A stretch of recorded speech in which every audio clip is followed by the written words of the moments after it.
Best practices when adopting a success mindset. Congratulations, you've reached the end of this training. Please note that as empowering as the information shared in this training may seem to you, it's not going to change your life or lead you to success if you don't take action. You can't just treat it like mental candy. That's not going to work. You have to carry it out. You have to implement them. You have to tweak them.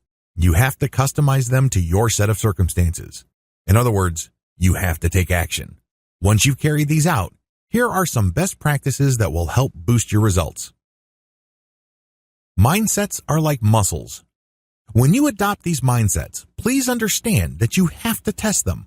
You have to use them and challenge them. In other words, they're like muscles.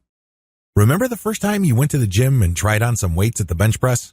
It probably was not a pretty sight. It probably wasn't that positive of an experience. But the more you did it, the more you got used to it. You're able to lift heavier and heavier weights. What you're doing is you're challenging your muscles. Plus, you're also getting them used to repetitive patterns. The same applies to mindsets. It's not enough for you to use these mindsets once or even twice. You have to use them over and over. They have to become part of you. Also, you have to grow them by challenging them. Use them in different situations. Scale up the challenge. Whatever the case, you have to apply pressure on them for them to get stronger and for them to produce better results. There is no better time than now to start. Don't trick yourself into thinking that there is always tomorrow.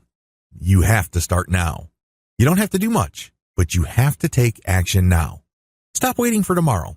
Stop waiting for things to be just right for things to feel right. You're just giving yourself excuses when you do that.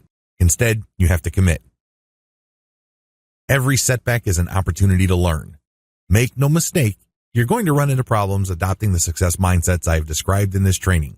For whatever reason, there will be an obstacle or two.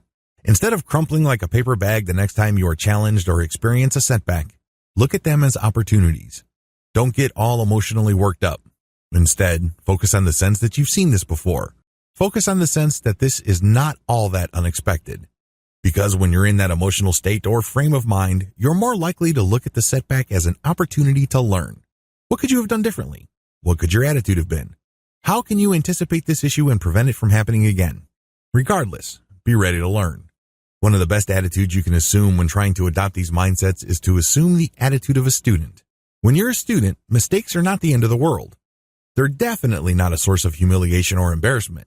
Instead, you often chuckle or laugh, and then you figure it out, then you try again and again, and things get smoother. If you have a system, you will not fail. Finally, you should get a system going.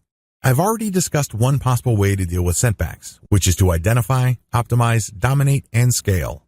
Come up with your own variation. Come up with something that better fits your particular set of circumstances.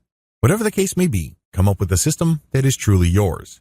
Please note that the information that I shared with you here are just starting points. That's all they are. They just lay out a basic foundation. But it's up to you to tweak, adapt, and configure them so they produce the best results in your life. That is your responsibility. That's how you take control over this whole process.